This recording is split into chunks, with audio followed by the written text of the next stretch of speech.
차곡차곡 저축을 하는 정신이 투철한 사람을 보게 되죠. 저도 살짝 그런 사람에 해당하는 경우였어요. 이유가 있었는데요. 제 친정 이야기부터 해야 될 듯 싶어요. 저는 어렸을 때부터 친정 부모님의 사이가 썩 좋지 못하였습니다.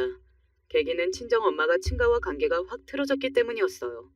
엄마의 입장에서는 당신의 시댁과 척을 지시게 된 것이었죠. 한 번에 확 잘못이 되어서 그렇게 된 것은 아니었고, 크고 작은 것들이 쌓이고 또 쌓인 끝에 결국은 그런 결과를 내고 말았습니다. 엄마는 그동안 참을 만큼 참았기 때문에 더 이상은 당신의 시댁이 무례하고 무식하고 막말하고 며느리 보기를 먹같이 보는 그 자태를 참을 수 없다고 선언하기에 이르셨던 것이고요. 그런 다음에 맨 처음에는 친정 아버지가 엄마를 두둔하셨어요. 당신 입장에서는 충분히 그럴 수 있지. 그래, 나도 이해를 해. 그러다가 시간이 조금 더 흐르면서 아버지는 약간 중립이 되셨습니다. 그 이후에는 팔이 안으로 굽는다는 것을 보여주신 분이 아버지이셨어요. 그 팔은 당신의 집안 쪽으로 굽었고요. 그 변화에 엄마는 배신감을 느끼셨고 그 과정에서 부부싸움이 좀 있었죠. 감정이 격해지다 보니까 아버지가 해서는 안 될 그럴 말씀을 엄마를 향해 뱉기도 하셨고요. 이래서 사람은 그 가정 환경을 봐야 한다는 거야. 당신이 화목한 가정이라는 걸 겪어봤어? 가족들끼리 아웅다웅하면서 지지고 볶고 이러는 재미와 정, 그 맛을 당신이 알기나 해? 당신은 그게 뭔지 모르기 때문에 이러는 거야. 아버지가 혀를 끌끌 차셨고 엄마의 얼굴을 모욕감으로 물들었죠. 그건 명백한 비하였습니다.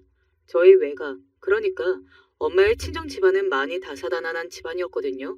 소위 아들 타령이라는 것을 심하게 하던 집안이었죠. 그러다 보니까 말도 안 되기 싫이 첩까지 두었던 집안이었고요. 외할아버지께서 첩을 맞이하셨던 것은 외할머니께서 내리 딸만 셋 낳으시고 나서 벌어진 일이었습니다.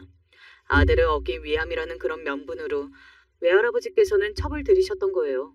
이게 무슨 조선시대의 일도 아니고 불과 몇십 년도 안 된 때의 일이라는 대목이 놀랍고 씁쓸하네요.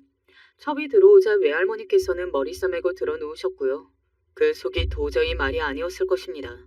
그럼 외할머니의 끓는 심정도 모르고서 첩은 금세 임신을 하였다고 해요. 모두가 그 뱃속에 아들이 들어있을 거라고 예상하며 기대 만발이었다고 합니다. 아들일 것을 의심하지 않았건만 태어난 생명은 딸이었죠. 외가 집안의 넷째, 첩이 낳은 자식도 딸이었던 것입니다. 이런 사달을 내놨으면 아들이라도 보든가. 그것도 아니고 이게 대체 뭐 하자는 짓이야? 태어난 생명이 딸이라는 것을 확인하시고 나서 외할머니의 눈이 무섭게 돌아갔습니다. 분노와 후련함이 공존하고 있던 그런 외할머니의 매서운 눈빛을 저희 엄마가 똑똑하게 목격하셨고요. 외할머니께서는 그 후로 아주 기세가 등등해져서 첩을 미친 듯이 타박하셨다고 합니다. 그 첩의 입장이 얼마나 난감했겠나요. 모멸감에 휩싸여서 어쩔 줄 몰라 하던 그 첩은 결단을 내렸습니다. 도망을 가버린 것이었어요. 하루아침에 자취를 감추었죠. 아주 작정을 하고서 그랬다고 합니다. 그럼 남은 아기는 어쨌냐고요? 두고 갔어요. 첩은 새 인생 새 출발을 향해서 혼자 떠났거든요. 아기는 홀로 남겨졌습니다. 그런데 그 생명을 어찌하나요? 집안은 금세 말이 나왔습니다. 당연히 외할아버지와 외할머니 두 분 사이의 자식인 것처럼 호적에 올려야 한다는 내용이었습니다. 외할머니께서 난리가 나셨죠. 내가 저것을 데리고 살고 키워야 한다고? 앞으로 내가? 그 첩나발을 들이는 것도 나는 애초에 찬성을 한 적도 없었고 동의하겠다는 말 한마디도 내뱉은 적 없었어. 그랬거늘 저 밭에서 난 자식을 내가 책임져야 한다니? 어떻게 이런 거지 같은 일이 있을 수가 있냐는 말이야. 외할머니의 입장에서는 미치고 팔짝 뛰고 그야말로 화병에 걸리기 딱 좋은 환경이었습니다. 첩의 자식, 그것도 홀라당 동원망을 가버려서 영영 사라진 첩의 자식을 당신의 자식으로 키워야 한다니 생불이나 가능할 것 같은 일을 당신은 하기 싫다며 가슴을 치셨습니다. 100번 양보를 해서 아들이었으면 모를까? 그것도 아니고 딸인데 왜 거둬야 하냐며 외할머니께서는 일을 가셨으나 결국은 첩이 낳고 간 자식을 품으실 수밖에 없었죠. 왜냐하면 그거 말고는 다른 수가 없었기 때문입니다. 외할머니의 가슴에는 피멍이 들고 그 밑으로 자식 셋은 다른 배에서 난 막내를 본능적으로 싫어하고 그 어린 막내는 그저 태어났을 뿐이고 스스로에게 죄가 없건만 무척 억울하고 분한 상황이고 모두에게 가혹한 결과였습니다. 너희들은 왜 줄줄이 죄다 딸년으로 태어나서 나를 힘들게 하니? 너희들도 힘들게 살고 싶지 않으면 아들로 태어났어야지. 그랬어야지 이 답답한 것들아. 악에 버친 채로 외할머니께서는 당신의 셋 딸 자식들에게 그런 원망을 자주 쏟아내셨어요. 자식들은 딸로 태어난 것이 죄송스러워져서 점점 의기소침해졌죠. 하지만 차라리 그 편이 나았습니다. 외할머니께서는 아이 집안의 넷째 막내에게는 자랄수록 그 어떤 원망도 쏟지 않으셨고 그저 무시로 일관하셨거든요. 첩이 낳고 간 자식이 머리가 커져서 성장할수록 상종을 아예 안 하겠다는 각오이셨습니다. 그 모든 상황을 외할아버지께서는 모른 척 구셨어요. 당신은 관련이 없고 책임이 없는 척 행동을 하셨다고 하네요. 외가 집안이 이랬습니다. 간단하게 말해서 개판이라고도 할 수 있었죠. 당신이 나고 자란 친정 집안이 그렇다는 것에 엄마는 컴플렉스를 가지고 계셨습니다. 일종의 자격지심이었어요. 누구라도 그 사실을 건드렸다가는 발끈하시고 마는 부분이었습니다. 그런데 아버지가 그걸 건드리셨던 거예요. 하다 이제는 내 친정을 걸고 넘어져? 내가 그 소리 하는 걸 누구보다 잘 아는 사람이? 정말 치사하고 비겁하네. 당신 가족들보다 당신이 제일 이상해. 엄마는 크게 분노하셨고 저는 바로 그 지점부터가 부모님의 사이가 걷잡을 수 없이 냉전 상태로 접어들고 나빠진 것이라고 생각을 합니다. 사람마다 절대로 건드리면 안 되는 그 사람의 영린이라는 게 있잖아요. 엄마에게는 당신의 집안 문제였는데 아버지가 그걸 건드리며 비하하셨으니 그때부터 돌아올 수 없는 강을 건너버린 느낌이었습니다. 두 분 다 절대 양보를 안 하셨고 물러서지 않으셨고 그러면서 더 관계는 꼬여만 갔는데요. 그 피해를 자식인 제가 고스란히 겪어야만 했어요. 부부관계를 완전히 망쳐버린 두 분은 자식이라도 어떻게 잘 건사를 해야 한다고 생각하셨던 것인지 아니면 자식 교육이라는 문제에서라도 완벽해야 한다고 여기셨던 것인지 그것도 아니면 그저 자식에게 분풀이를 하고 싶으셨던 것인지 두 분 다 공통적으로 저를 엄격하게 대하셨었죠. 단순한 식사 예절 문제도 학업 문제도 전부 다 걸고 넘어지면서 사사건건 저를 지적하셨습니다. 저는 시간이 갈수록 암만 해도 두 분이 망가지는 것들에 대한 보상 심리를 저에게 발휘하시며 저에게 당신들의 화풀이라 하시는 것 같다는 생각을 지울 수가 없어서 우울하고 속상했죠.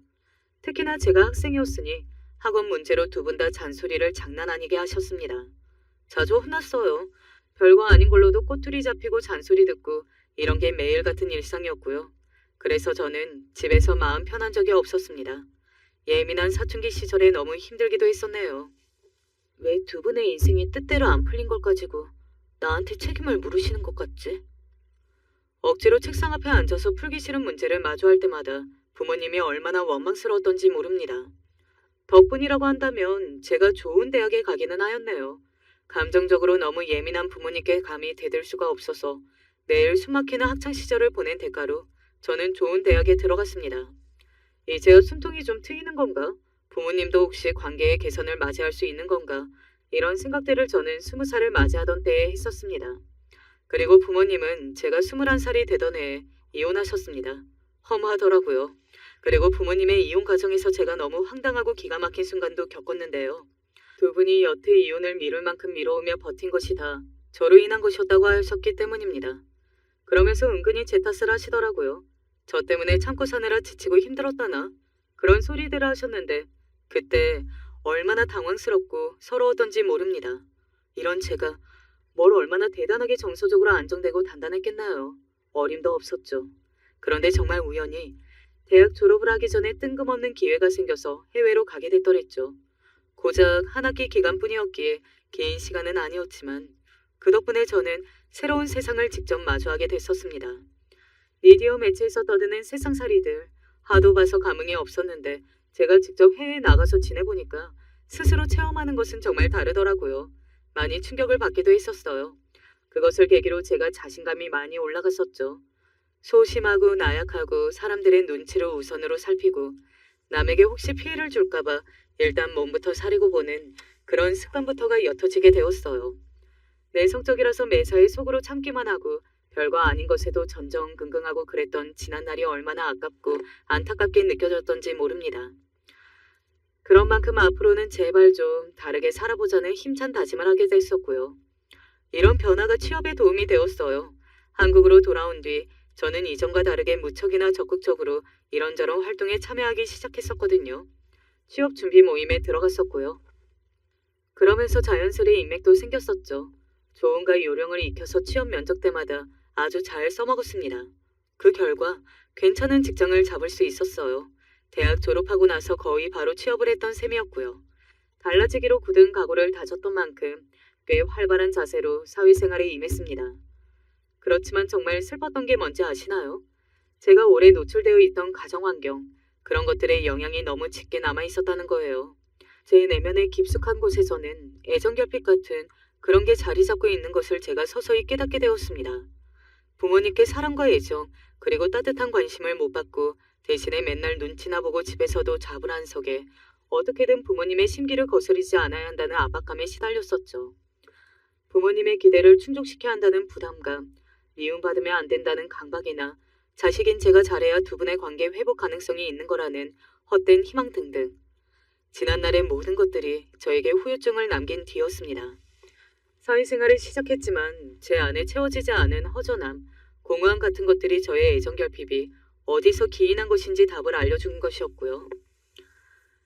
그리고 저는 이런 기분을 달래려고 돈을 모으는 보람을 열심히 느끼기 시작했어요. 차곡차곡 제가 쌓은 만큼 정직하게 쌓이는 금액이라는 것은 배신을 하지 않더라고요. 제 노력의 상징이기도 했고요. 그렇게 커져가는 액수를 볼 때마다 뿌듯하고 제 깊숙한 내면의 공허를 저는 그런 식으로나마 채우는 방식을 선택했던 것입니다. 이것이 바로 제가 돈을 모으는 재미에 빠져서 지냈던 이유이자 전말이었네요. 구체적인 목표 금액을 설정해 놓으면 더 의욕이 생긴다고 하던데.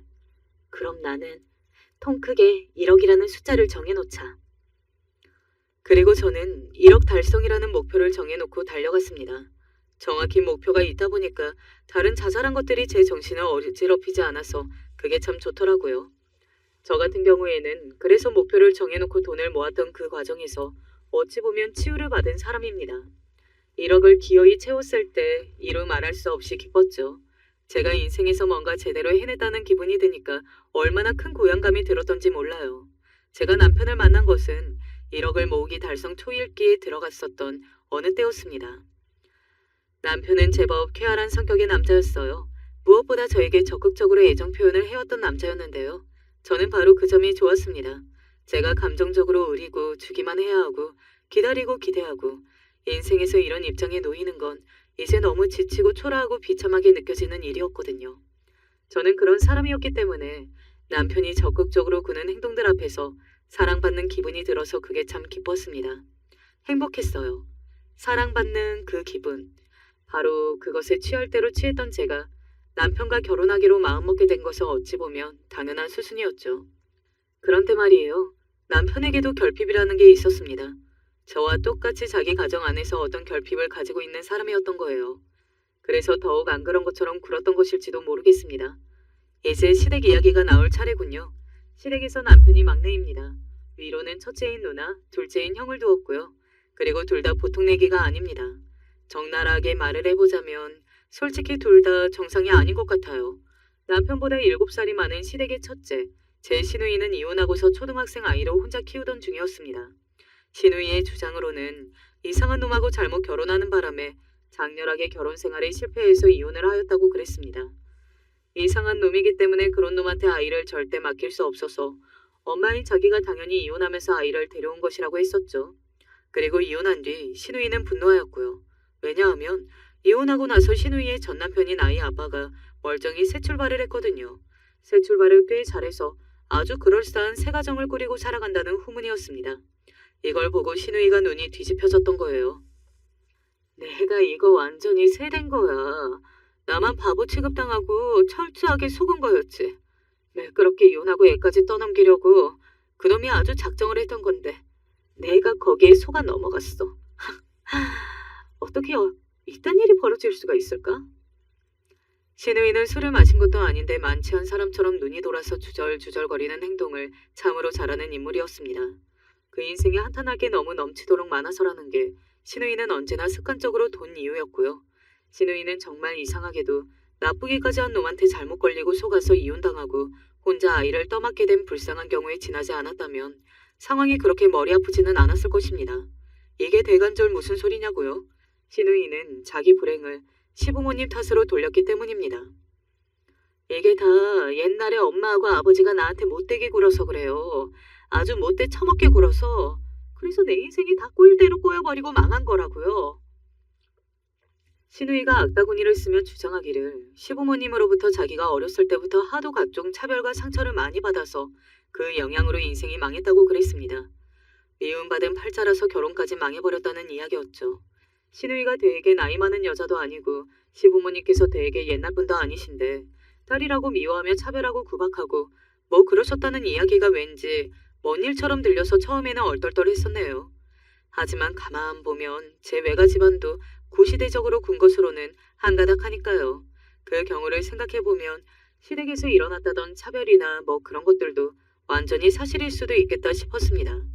신우이의 맹렬한 주장을 시부모님께서는 완전히 부정하지 않으셨고요. 대신 완전히 인정하지도 않으셨지만요. 중요한 것은 신우이의 그런 행태에 시부모님께서 아주 학을 떼시며 질릴 대로 질리셨다는 것이었습니다. 이 징글징글한 거사 제발 그만 좀 해라 제발. 내가 이렇게 부탁할게. 응? 옛날에 어쨌고 아휴 그게 지금 와서 다 무슨 소용이니. 도대체 지금에 와서 뭘 부모한테 뭘 어쩌라는 거야. 너 어디 한번 잘 생각을 해봐라. 결혼도 네 선택, 애를 낳은 것도 키운 것도 네가 양육권 가져온 것도 이혼 도장 찍은 것도 전부 네 선택이었어. 그러니까 너 제발 부모 탓하는 것 좀 그만둬. 왜 이렇게 나이가 들수록 너는 정신머리가 썩었니? 그렇게 생각하는 수준이 나약해서 어쩌려고 그래, 어? 시어머니께서 아주 진절머리를 치셨죠. 차라리 울고 싶자는 심정이 담긴 눈빛이었습니다. 저는 그 모습을 보면서 직감했었죠. 아, 이 갈등은 절대로 쉽게 끝나지 않겠구나. 어쩌면 아주 오래 이어지거나 평생 이럴 수도 있겠다는 생각이 들었습니다. 왜냐하면 저는 제 친정 부모님이라는 선례를 봤었으니까요. 어떤 갈등은 봉합이라는 선택지를 모르고서 계속된다는 법을 저는 부모님의 경우를 보면서 깨우친 사람이었죠. 시간이 해결해주지 않으면 오히려 시간이 갈수록 그 안에 담긴 갈등의 깊이만 더해질 수 있는 법이었습니다. 부모님은 솔직히 부부라는 법적 관계로 엮인 피 한 방울 안 섞인 남이었고 그 사이에 친자식이 있었을 뿐이었으나 시부모님 시누이는 부모 자식 관계잖아요. 게다가 시누이가 낳은 시부모님의 손주도 있었고요. 그러니 끊어낸다는 선택지를 고르기는 어려우니 갈등만 계속 깊어질 전망이었습니다. 시부모님이 제발 좀 그만하라고 아무리 그러셔도 시누이의 눈빛은 형용하기만 했어요. 자기가 집안에서 받아온 고통을 자기 아이한테는 절대 안 물려줄 거라나 뭐라나 그런 큰 소리를 습관적으로 쳤죠. 그러면서 아이한테 최고로 좋은 엄마가 되겠다고 오만 과보의 오반은 다 떨었습니다. 제가 속으로 또 생각을 했었죠. 아이한테 가장 안 좋은 영향을 끼치는 게 아이 엄마인 시누이 같다고요. 물론 이런 느낌발을 입 밖으로 꺼내는 대담한 짓거리는 하지 않았습니다. 이제 막 집안에 들어온 인물인 주제에 무거운 갈등에 끼어드는 바보 같은 짓을 할 생각은 없었죠. 아무튼 남편의 누나는 이런 인물이었고요. 남편의 형이라는 인물은 여자를 잘못 만났습니다. 남편의 형수대는 제 손이 동서는 인상부터가 깐깐하고 정없어 보이고 그러면서 자꾸 입만 쉬지 않고 놀려대는 사람이었거든요. 아, 그런데 하긴 시숙도 비슷하니까 둘이 잘 통해서 결국 부창부수였겠죠. 그러니 처음에 두 사람이 만난 거겠지만요. 시숙 부부가 뭘 한답시고서 이유를 대고 시댁에서 돈을 뜯어갔었고요. 그 돈을 날렸습니다. 3,500만 원 정도였나? 그랬다는 것 같네요. 아이에게 그 건으로만 그 액수였고요. 나머지 자잘한 것들 따지면 시댁에서 돈 뜯어간 게 5천만 원가량 되는 것 같았습니다. 그런데 엄연히 빌린 다음에서 받아간 돈이었으면서 그 후로 시숙 부부가 아무 말도 않고 입을 꾹 다물고서 씻어버린 게 대단했어요. 시부모님께서도 어디 남한테 돈 빌려줬다가 못 받으신 것도 아니고 아들 며느리 부부가 뭘 할 게 있다면서 돈을 빌려달라기에 어쩔 수 없이 내주셨다가 그리 된 것이었으니 어찌할 도리가 없으셨던 모양입니다. 그리고 신우이의 울분에 찬 주장을 뒷받침하는 요소가 여기서 보이는데 시숙이 장남이니까 아무래도 장남이 돈 필요하다고 하는 것에 시부모님의 마음이 약해지셨던 것 같더라고요. 시누이가 돈 들어갈 때 있다고 3개월 안에 갚을 테니 돈 달라고 그랬다면 시부모님께서 우는 소리 하시며 그 돈 안 내어주셨을 거라는 게 남편의 추측이었습니다. 제가 봐도 그렇더라고요. 아무튼 시숙 부부는 돈 날려먹고서 모르쇠로 일관하며 안 갚는 게 아니라 느리게 갚을 뿐이라는 주장을 이따금씩 고수하고 있었습니다. 더 대단한 건 거기서 안 그치고 기회를 엿봤다가 심심치 않게 돈 타령을 한다는 것이었어요. 돈에 환장한 사람들이었습니다. 시댁이 경기도인데 시골이거든요. 시골 동네예요. 당연히 시골집이 있죠. 시골인 만큼 작지만 터를 가지고 있고요. 그걸 시숙 부부가 그렇게나 노렸습니다. 아니, 이제 100세 시대이니 뭐니 하는 그런 시대인데 아버님, 어머님 두 분 다 지병 없으시면 한참 더 사실 텐데 뭔 벌써 집을 노린다는 티를 팍팍 내시지? 어머나, 아주버님하고 형님하고 정말 두 분 다 엄청나시네. 저런 철면피도 있구나. 무서우신 분들이야. 제 고개가 저절로 절레절레 흔들렸습니다. 남편의 누나, 형 모두 정말이지 골 때리는 것 같다는 감상이었네요. 이 집도 정말 만만치 않게 특이한 것 같았습니다. 시누이하고 시숙은 서로 3살 차이인데 시숙이 빠른 생일입니다. 학년상으로는 둘이 2살 차이죠. 그러니 남편만 나이 터울이 큰 막내 동생인 셈이었습니다. 딱 봐도 시누이와 시숙 둘 다 평범한가는 거리가 먼데 막내인 남편이 얼마나 그 집에서 쭈글거리며 한껏 눌려 있었겠나요. 안 봐도 비디오였죠. 그럼 막내 동생이 결혼한다고 하자 바로 저에 대한 호구조사가 들어오더군요. 시누이가 먹잇감을 노리는 맹수의 눈으로 저를 훑어봤던 게 아니 쳐지네요. 제 직장부터 물어보더니 저보고 돈 좀 벌겠다면서 입맛을 다졌습니다. 얼마나 버냐, 얼마나 모았냐, 집안 재산이 어떻게 되냐, 사는 동네 어디냐, 양치는 뭐 하시냐, 외가친가 다 뭐 하면서 사는 집안들이냐 등등 아주 세속적인 것만 잔뜩 물어봤습니다. 그리고 시누이가 나서는 걸 왜 또 저러냐는 눈빛으로 바라보지만 절대 말릴 생각은 없으며 제 입에서 어떤 돈 이야기가 나오는지 그것에 관심이 지대하였던 시숙 부부가 기대에 차 있었고요. 와, 그때 제가 시댁의 이모저모를 자세히 모르던 시점이었는데도 약간 식은땀이 흐를 것 같더군요. 본능적으로 이 사람들한테 잘못 걸리면 앞으로 고생길이 열릴 것 같다는 예감이 들어서 그랬었나 봐요. 그리고 바로 그때 남편이 나섰습니다. 남편이 말하기를 자기 예비 처가는 빚이 있다고 하였죠. 그때 저는 속으로 당황했으나 겉으로는 태연한 척 가만히 있었습니다. 저는 그렇게 졸지에 빚 때문에 돈 문제에 얽혀서 친정 부모님이 끝내 이혼하신 것으로 진정의 사연이 거짓 둔갑해버렸습니다. 하지만 일단 이혼하신 건 사실이었으니까요. 그 자세한 내막은 다른 이들이 알 게 뭔가요. 그러니 포장이 가능했던 것입니다. 아, 네, 맞아요. 부끄럽지만 사실은 제가요. 집에 돈 문제도 있고 돈이 없네요. 남편과 시선 교환을 은밀하게 하고 나서 제가 눈치껏 그렇게 말을 했었습니다. 그러자 정말 농담 안 하고 진짜 동시에 시누이 시숙 부부 셋이서 채 타는 기색으로 눈을 흘기더라고요. 그건 대단히 실망했다는 표시였죠. 남편을 향해서 눈치 없이 왜 경제적으로 넉넉하지 않은 집안의 여자하고 결혼을 하냐며 은근히 타박을 남기기도 하였고요. 그 모습을 보며 저는 집에 빚이 하나도 없으며 경제적으로 문제 전혀 없고 제가 개인적으로 모은 저만의 재산도 있다는 사실을 시댁 식구들에게는 죽었다 깨어나도 함부로 밝히면 안 되겠다는 걸 명심하게 되었습니다. 이런 걸 다 떠나서 남편하고 둘이 잘 맞으니까 결혼을 했던 건데요. 제 남편이라는 남자가 원래 사업 계획을 가지고 있었습니다. 남의 돈이나 벌어다 주고 살면 미래가 없는 거야. 남의 돈 버는 거? 그거 언제까지 할 수 있겠어. 무슨 보장이 있어. 게다가 남만 배불려주는 짓이지. 결국 사람은 자기 돈을 벌어야 돼. 이런 생각을 강하게 가지고 있던 사람이었고 직장인이었던 저도 그 이야기에 동의를 하였습니다. 아무리 좋은 일터 괜찮은 기업이라고 해도 근본적으로는 남의 돈을 불려주는 구조에서 자신의 몫이 떨어지는 원리였으니까요. 가끔은 저도 일을 하면서 속으로 실적 나올 때마다 이게 내 돈이었으면 쳇바퀴처럼 맨날 똑같은 일을 하는 게 이제는 너무 벅차다 라는 생각을 할 때가 있었거든요. 그러니 제가 남편의 마음을 이해했죠. 원래 더 일찍 자기 사업을 하려고 했었던 남편은 이런저런 사정이 안 맞아서 그러지 못했었습니다. 2번 어그러졌었죠. 그런 이유로 시작하지 못했던 사업을 남편은 결혼 후에 본격적으로 펼쳐보고자 하였습니다. 내가 이제는 사업을 좀 해봐야 할 것 같아.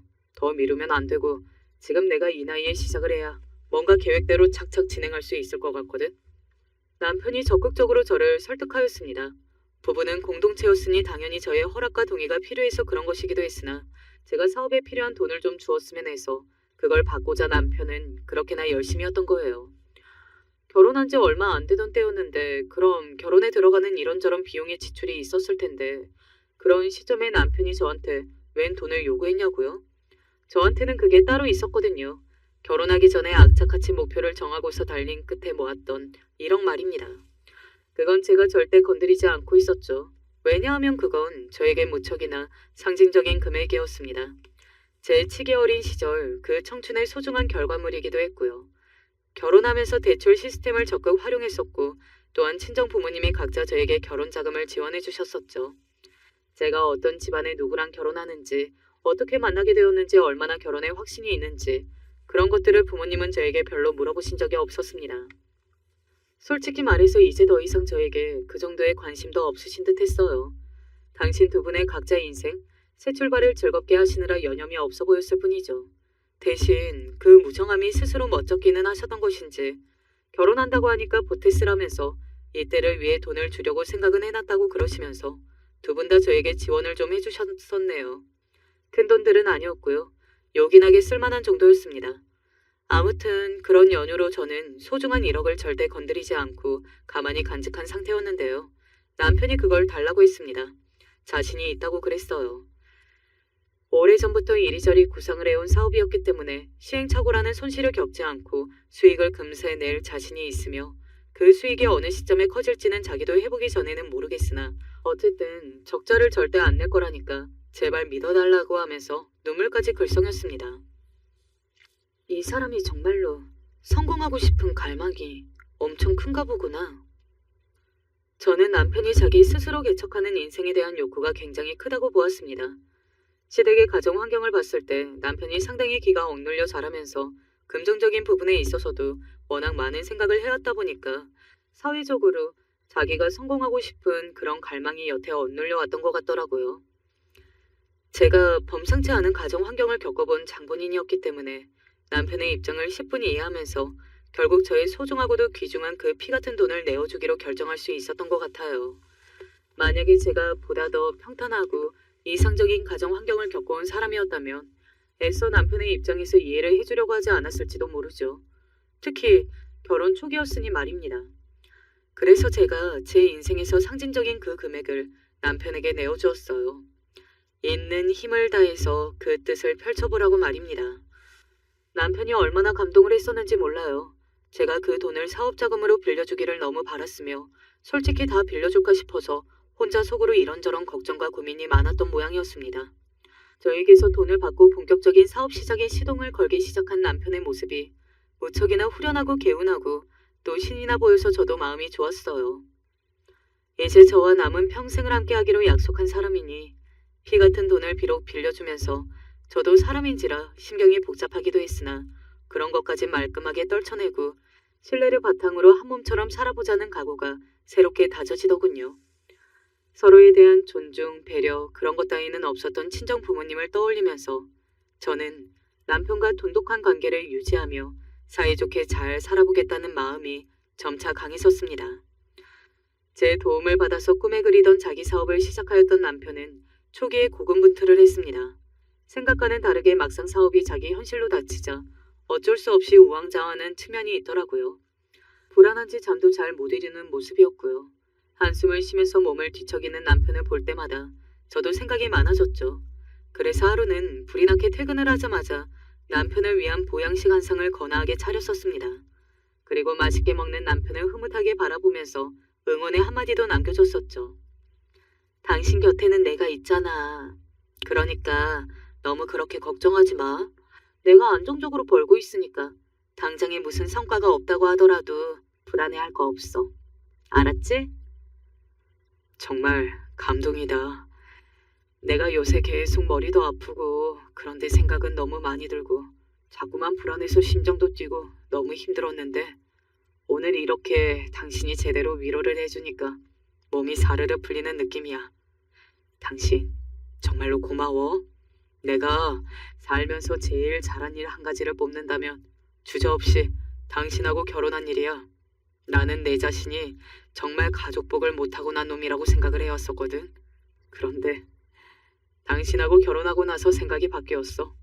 당신이라는 너무 의지가 되고 고맙고 편안한 가족이 생겼잖아.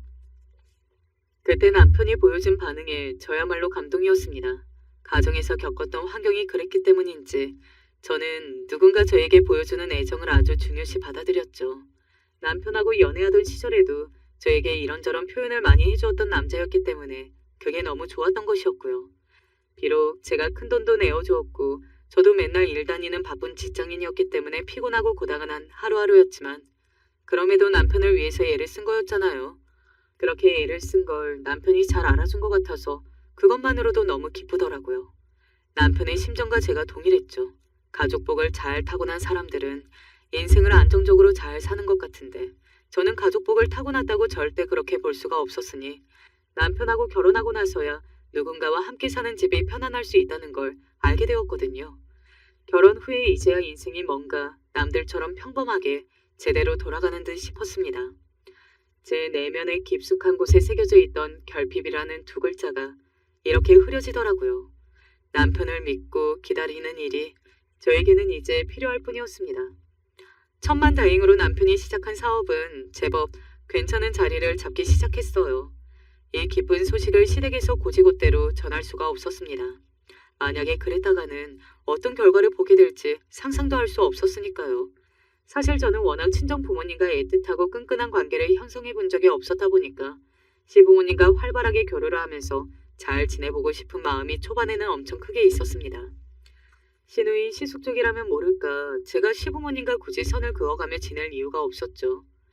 하지만 시부모님 두 분하고만 잘 지낸다는 게 이론적으로만 당연해 보였고 쉬워 보였지 실상은 그렇게 되지가 않았습니다. 반드시 그 자식들이 딸려왔거든요. 제가 언제 한 번은 시부모님께 선물을 드렸어요. 시부모님을 생각해서 제가 직접 구매해다가 보낸 것이었거든요. 그런데 딱 이틀 뒤에 시누이로부터 취조가 들어왔습니다.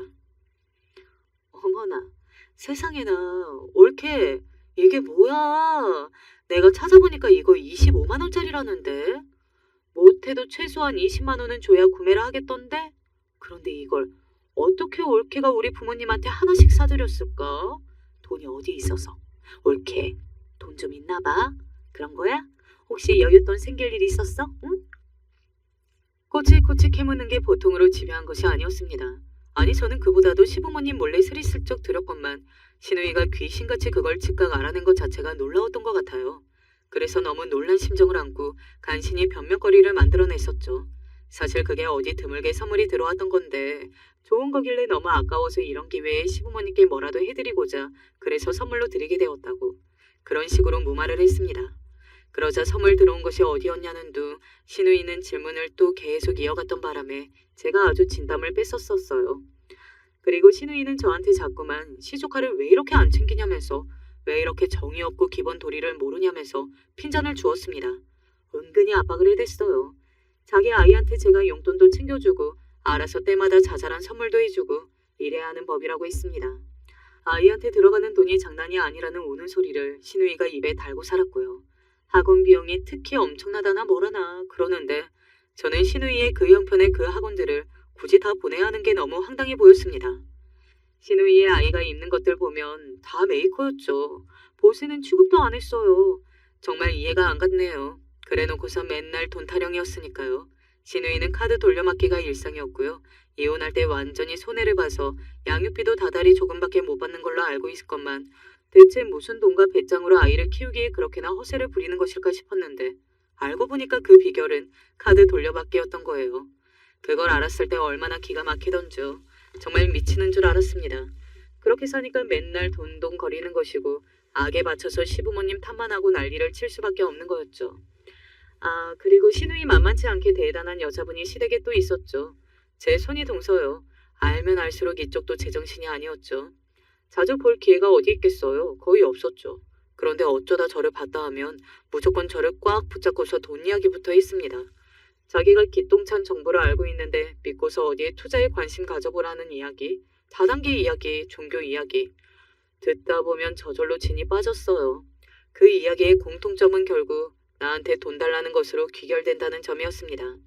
이 대목이 정말 놀라웠고요. 저한테 자꾸만 문자를 남겨놓으시면서 평범한 안부 인사인 척을 하시지만 사실은 돈 이야기를 하려는 밑밥을 자꾸만 까시는 손이동서. 제 형님 때문에 머리가 아팠습니다. 제가 친정이 돈 때문에 한숨 나오는 일이 있다고 시댁에서 그렇게 알고 있었기에 그나마 망정이었죠. 남편의 사업이 점차 잘 되고 있다는 걸 시댁에서 몰랐었기에 다행이었지. 아니었으면 진작에 물어뜯기고 난리도 아니었을 겁니다. 시부모님께서 이러나 저러나 결국 당신 자식들을 절대 못 내치셨어요. 그렇게 될 수밖에 없었고 그런 시부모님의 모습에 남편을 낙담과 실망을 반복해온 지난 인생이었습니다. 듣자 하니 전에 남편이 처음 취직하고 나서 월급이 나왔을 때 시부모님께 기념 용돈을 드렸었는데 그게 고스란히 시조카한테 갔다고 하더라고요. 당시에는 더 어렸던 시누이의 애한테 말입니다. 그러니 정확히는 시누이의 주머니로 쏙 들어갔다고 봐야죠. 남편이 그런 것에 대해 따지거나 하면 시부모님께서 한숨 가득 우는 소리를 하시면서 당신들도 그러고 싶지 않은데 상황이 매번 어쩔 수 없다는 말씀으로 시작하는 끝없는 한탄을 이어가셨다지요. 사업이 잘 되고 나서 남편이 자기 가족들에게 자랑하고 싶은 마음보다 꼭꼭 숨기면서 그 성공을 자기 가족들과 절대 나누고 싶지 않은 마음이 압도적으로 큰 이유를 저는 이해할 수 있었네요. 저도 항상 시댁 식구들에게는 기본적으로 돈 없다는 전제를 깔고서 이야기하는 편이었고요. 안 그러면 도저히 버틸 수가 없는 집구석이 바로 시댁이었으니까요. 총극이 따로 없었으나 인생은 적응의 동물이라는 장점을 10분 살려서 그렇게 살아가던 중이었습니다. 어느 날 정말 상상조차 못해본 일이 생겼어요. 제가 텔레비전에서 들어본 소리인데 배우자가 바람 피우는 걸 상대 배우자가 절대 모를 리가 없다고 하더라고요. 어떻게든 눈치를 챌 수밖에 없다고 그러는데 그게 맞는 소리라면 저는 둘도 없는 미련한 사람이었던 건가 봅니다. 남편하고 앞으로 둘이 어떻게 미래를 설계하면 좋을지, 경제적인 계획은 또 어떻게 세워나가면 좋을지 이런 즐거운 걱정과 고민이나 하고 있었던 저였어요. 그런 저에게 남편이 하루는 숙연한 낯이 되어서 이런 말을 했던 거예요. 여자가 생겼어. 솔직히 그 말을 듣자마자 심장이 철렁 내려앉았으며 즉시 저에게 무슨 일이 벌어진 건지 파악할 수 있었습니다. 남편은 바람이 났고 저는 그걸 여태 몰랐던 것이었죠. 그런데 제가 모르는 걸 굳이 남편이 밝혀왔다는 건 뭐겠나요? 여자? 무슨 여자? 내가 정말로 사랑하는 여자요. 당신 아내는 나인데 나를 앞에 두고 나한테 어떻게 그런 소리를 할 수가 있어? 내가 진심으로 미안해. 그렇게 됐다. 가슴에 불길이 솟아오르고 눈물이 차올라서 죽을 것 같았습니다.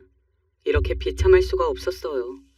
미친 사람처럼 남편을 잡아 흔들고 너 죽고 나 죽자며 그러고 싶었으나 그러면 돌이킬 수 없이 추해질 것 같아서 마지막 자존심을 챙기고자 그것만은 필사적으로 참아내며 흐르려는 눈물을 재빨리 닦아냈습니다. 남편이 그러더라고요. 저를 배신할 생각은 추호도 없었는데 어느 순간 그 여자가 자기 마음 깊숙한 곳에 자리를 잡았다고요. 자리를 잡고 그곳에 집까지 지어버렸다고 했습니다. 자기 마음 깊숙한 곳에 집을 지어버린 그 여자와 한 집에 함께 살고 싶어졌기에 저에게 사실을 털어놓은 거라고 하였어요. 시기를 보니까 그 여자를 처음 만난 것은 저와 결혼하고 나서 4개월여가 지났던 때였더군요. 남편의 주장으로는 처음부터 그랬던 것은 아니고 알고 지내다 보니까 감정이 점차 그렇게 되었다고 하던데 그 개소리를 믿어야 할지 참으로 고민이 되었습니다. 그래서 당신이 나한테 원하는 게 그러면 지금 이혼이라는 거네? 맞아. 다른 여자를 사랑하게 된 놈하고 더 사는 거 그거 당신한테도 안 된 일이잖아. 당신은 그런 취급을 받으면 안 될 사람이잖아. 그러니까 나 같은 놈은 정리하고 당신도 깔끔하게 새 출발을 해. 상황 한번 더럽게 만들어 놓은 당신의 입에서 어떻게 깔끔이라는 단어가 튀어나오는지 모르겠다. 내가 아는 거 이상으로 당신은 양심 하나도 없고 염치도 없는 사람이었구나. 내가 그걸 몰랐네. 몰랐으니까 피 같은 내 돈, 내 인생에서 정말 깊은 의미가 있는 그 돈도 사업하라고 내줬었던 거겠지. 내 돈 받아서 사업해놓고 어떻게 내 뒤통수를 치니? 미안하다는 건 진심이야. 하지만 사람 마음이 움직이는 걸 어떻게 해. 당신도 이제 알잖아. 겪어봐서. 내 부모님이 어떤 분들인지 나도 진짜 결핍이 큰 사람이었는데 그 여자가 채워주었어. 당신도 좋은 사람이지만 당신은 내 결핍을 채워줄 수가 없더라. 아마 당신도 가정 환경이 그랬기 때문에 나의 빈 부분을 채워줄 능력이 없던 모양이야. 은근하게 제 탓으로 돌리고 저에게도 원인이 있다는 것으로 말을 하는 남편을 보면서 저는 정이 떨어지는 걸 느꼈어요. 차라리 다행이더라고요. 이렇게 재수없게 말을 할 수 있는 남자라는 걸 알게 돼서 미련이 사라지고 있었으니까요. 남편의 말 맞다나 저도 결핍이 가득한 사람인데 이런 남자 곁에서 제 인생을 더 허비하고 싶지는 않았습니다. 결핍 위에 또 다른 결핍을 쌓고 싶진 않았네요. 남편은 제가 빌려준 돈을 당장 갚을 테니 깔끔하게 이혼을 해달라고 했어요. 그건 제가 원래 받아야 할 돈이었죠. 그런데 그걸 가지고 유세를 떠는 남편의 모습이 황당했습니다. 열받은 제가 그 상간녀 얼굴이라도 봐야겠다고 하니까 갑자기 돌변해서는 이자까지 쳐주겠다고 하더군요. 그러니까 그 여자는 건드리지 마. 당신이 함부로 건드려도 되는 그런 사람이 아니니까. 그건 내가 절대로 용납 못해. 당신은 돈이나 받고 나랑 이혼만 해주면 그만이야. 주제 파악하고 선 넘지 마. 아주 세계의 사랑 납셨더군요. 제 앞에서 으르렁거리면서 그 여자를 두둔하고 편을 들고 오바해서 보호하려는 신용까지 하는 남편의 모습에 저는 그냥 다 필요 없으니까 하루빨리 이혼이나 하는 게 낫겠다는 체념 섞인 생각을 하게 됐습니다. 당장에 돈 달라고 했죠. 남편은 현금 1억을 저에게 주었고요. 저는 그 돈을 돌려받고서 이혼 도장을 찍었는데요. 그때 동시에 한 일이 있었죠. 남편이 이자를 쳐준 금액을 보내주었고 저는 상간녀에게 그 어떤 짓도 하지 않겠다는 각서를 썼습니다. 상상도 못한 일이 하루아침에 벌어졌다는 것에 충격이 컸던 만큼 저는 배신감이 강해서 그냥 남편이랑 얼른 갈라서고 싶은 마음이 컸었고요. 유책 배우자인 남편을 더 붙잡고 물고 늘어지지 않았던 것은 비단 이자까지 잘 받았기 때문만이 아니라 저에게 다른 생각이 있었기 때문입니다. 불륜에 불이 붙어서 저와 이혼하는 것에만 혈안이 돼 있었던 남편은 차마 고려하지 못했던 거예요. 자기 가족들을 말입니다. 남편의 사업 등록증, 사업장 사진 그런 것들을 우선 신우이에게 가장 먼저 보냈습니다. 그러고 나서 전화를 했더니 아주 반갑게 반기더군요. 올케, 이게 다 뭐야? 아니 이제 올케라고 부르면 안 되나? 저는 상관없는데 곧 새로운 올케가 생길 테니까 좀 애매하긴 하네요. 형님, 새로운 올케한테 형님 옷을 빼앗기실 건 아니죠? 친동생이 사업으로 버는 돈인데 그 친누나가 득을 못 보면 누가 득을 보나요? 안 그래요? 친누나 친조카가 당연히 득을 봐야 하는데 여태 못 그랬던 것 같아요. 어머, 우리 올케가 작별 선물 하나는 제대로 주는 거야. 전에 우리 부모님 선물도 센스 있는 걸로 잘 드렸을 때부터 선물 고르는 솜씨가 보통이 아닌 게 느껴졌었지. 땡큐 올케. 목소리가 잔뜩 흥분돼서 떨고 있다는 걸 느낀 저는 만족하며 전화를 끊었었죠. 제정신이 아닌 신우이한테 정보를 알려줬으니 이번에는 시숙의 순서였죠. 아니 그 녀석이 여태 그런 사업을 하고 있었다니. 우리 재수씨가 아니었으면 영원히 모를 뻔했네.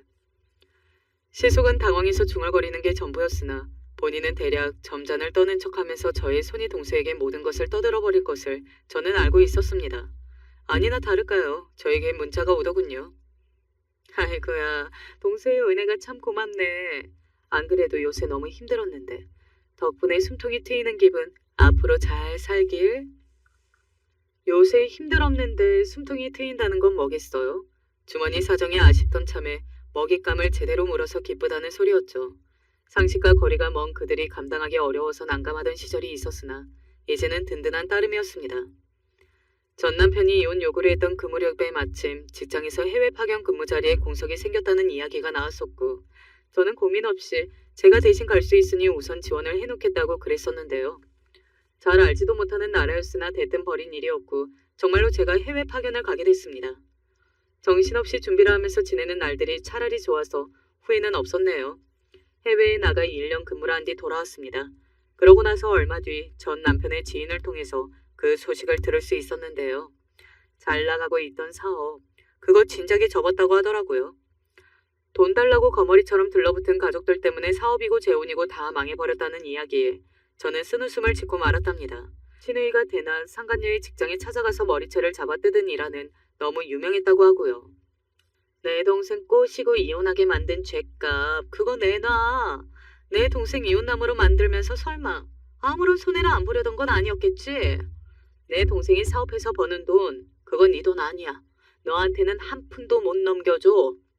그래서 상간녀는 오열하고 직장의 소문 쫙 퍼져서 그만두고 전 시숙이 전 남편 사업에 숟가락 얹고 같이 좀 하자고 들러붙어서 그 사업장은 진작에 문제가 생긴 뒤였고 전 남편이 눈까지 짚고 발작했는데 그걸 보시고서 전 시부모님 두 분은 그러길래 진작 형제들 간에 나누고 살았어야지 이러고 계시고 아주 개판이었다고 합니다. 멀리 지방에 내려가서 혼자 지내고 있다는 전 남편의 근황을 들으며 저는 바로 이제부터 제 인생의 새 출발이라고 여기며 더욱 의욕을 다졌었답니다. 저희 시어머니는 참 소녀 같으신 분입니다. 사실 결혼 전에는 전혀 몰랐어요. 한창 남편이랑 결혼하기 전에 연애하고 살았을 때도 종종 시어머니 집에 가서 밥을 먹고는 했는데도 말이에요. 당시 친구들이 왜 그렇게 남자친구 어머니를 많이 만났냐고 뭐라고 했는데 남편이 어렸을 적에 아버지가 일찍 돌아가셔서 시어머니가 혼자 남편을 키워왔습니다. 그러다 보니까 남편이 밖에 있는 날에는 늘 시어머니가 혼자 집에 남아서 밥을 먹어야 했는데 시어머니는 그게 너무 쓸쓸하고 외로우셨던 거죠. 마침 저를 나름대로 예뻐해 주셨기 때문에 저도 시어머니와 함께 셋이서 식사하는 걸 즐기는 편이었습니다. 근데 분명 그때 봤던 시어머니는 소녀는커녕 생각 이상으로 무뚝뚝한 분이셨습니다. 그래, 요새 공부는 잘 돼가고? 남편과 대학교 때 동기로 만나서 사귀게 되었는데 그 때문인지 제가 식사를 할 때면 시어머니는 언제나 저보고 공부 잘하고 있느냐, 성적은 잘 나오느냐와 같은 질문을 많이 했습니다. 근데 그 질문에 웃으면서 대답을 하면 별다른 추가적인 질문이라던가 아니면 리액션도 없이 그냥 묵묵히 식사만 하시는 분이었어요. 그래서 저는 시어머니가 아들 여자친구 대하기 어려운데 그래도 노력하시는구나 라는 생각을 하곤 했습니다. 자기 어머니 원래 그렇게 무뚝뚝하셔? 우리 엄마가 무뚝뚝하다고? 네가 아직 몰라서 그래. 엄마가 낯을 좀 가려서 그렇지. 아마 나중에 가면 너도 아니란 거 확실히 알게 될걸? 하지만 남편한테 물으면 제가 뭘 모르는 거라고 전혀 무뚝뚝하지 않다면서 웃어넘겼습니다. 저는 어머님 웃는 얼굴보다 무표정으로 굳어있는 얼굴을 더 많이 봤기 때문에 그런 남편의 말조차 그냥 장난이라고 생각했습니다. 근데 한 해에 두 해 남편과 사귀는 횟수가 늘어가며 자연스럽게 시어머니의 얼굴을 뵙는 날도 늘어갔는데 확실히 처음 몇 번 봤을 때랑 느낌이 다르더라고요. 정이 왔니? 예전에는 제 이름도 제대로 안 불러주셨는데 언제부턴가는 남편과 함께 들어가면 제 이름도 이야기해 주시면서 반갑게 맞이해 주셨고 전보다 더 훨씬 이야기거리가 많아졌습니다. 약간 올바르지 못한 표현이기는 하지만 언제나 딱딱하던 시어머니에게서 약간 촉새의 모습이 보였다고 해야 할까요? 물론 저로서는 시어머니와 이야기하고 지내는 것이 좋았기 때문에 무뚝뚝하던 과거보단 훨씬 나았습니다. 하지만 적응이 안 되는 것도 사실이었습니다. 그래서 당시 남자친구였던 남편한테 확실히 자기 말대로 어머님이 나한테 낯을 가리셨나 봐 하고 이야기하니 남편은 아직도 우리 엄마 본 모습 보려면 멀었어 라면서 의미심장하게 웃더군요. 지금 생각해보면 그때의 남편 이야기를 허투루 넘겨서는 안 됐는데 말이죠. 이후 저희는 결혼을 하게 되었습니다. 결혼 과정에서 저희 부모님의 반대가 살짝 있었어요. 정희야, 섭섭하겠지만 아무래도 우리 입장에서는 온전한 가족이 아니고 홀어머니 밑에서 자랐다는 게 탐탁지 않긴 하다. 물론 민철이가 괜찮은 사람이란 건 알겠지만 연애와 결혼은 또 막상 달라. 살아보면 그 사람 가정 환경도 중요하단다. 하지만 남편이 이 이야기를 듣곤 꾸준히 저희 엄마와 아빠를 찾아갔습니다. 어머님, 아버님, 저 정이랑 결혼 꼭 하고 싶습니다. 얼마 안 되지만 모아놓은 적금도 있고 또 번듯한 직장도 있어서 자리 잡아나가고 있는 중입니다. 정이랑 함께 살게 되면 정말 고생 안 시키고 살 자신 있어요. 저 믿고 한 번만 결혼 허락해 주시면 안 될까요? 엄마 아빠는 남편이 이렇게 설득하니 어쩔 수 없이 허락을 하셨고 결국 결혼을 할 수 있게 되었습니다. 그 과정에서 시어머니도 엄청 마음고생을 많이 하셨어요. 저희 부모님이 결혼을 반대하는 이유가 아버지가 안 계시기 때문이라는 걸 아셨으니까요. 저도 남편과의 결혼을 무척이나 원하는 입장이라 제 앞에서는 말을 못 하셨지만 나중에 남편한테 슬쩍 들어보니까 집에서 혼자 너무 힘들어하셨다고 그러시더라고요. 그래서인지 결혼식을 할 때 저희 부모님보다도 시어머니를 먼저 확인하게 되었습니다. 근데 비록 예전보다는 조금 더 다정해지시고 살가워지신 시어머니지만 그럼에도 불구하고 과거의 딱딱한 모습이 너무 남아있어서 그런지 눈물이랑은 완전히 거리가 멀어 보였는데 저랑 눈이 마주친 순간 시어머니가 갑자기 울음을 터뜨리시더라고요. 손에 쥐고 계시던 손수건으로 급히 눈가를 닦으시는데 설마 시어머니가 갑자기 우실 줄 몰라서 너무 당황했던 것 같습니다. 어머님, 왜 우세요? 아니다, 아니야. 오늘 참 이쁘구나. 잘 살아야 한다. 그 모습이 얼마나 제게 충격적으로 내리에 남았는지 남편이랑 신혼여행을 가서도 나 어머님이 그렇게 눈물 흘릴 거라고는 생각도 못했어. 라는 이야기를 수십 번도 넘게 했습니다. 나중에 가서는 남편이 너 놀란 거 알았으니 제발 그만 좀 이야기해. 하고 피곤해할 정도로요. 신혼여행에서 돌아온 뒤에는 1년 정도 시댁에서 살았습니다.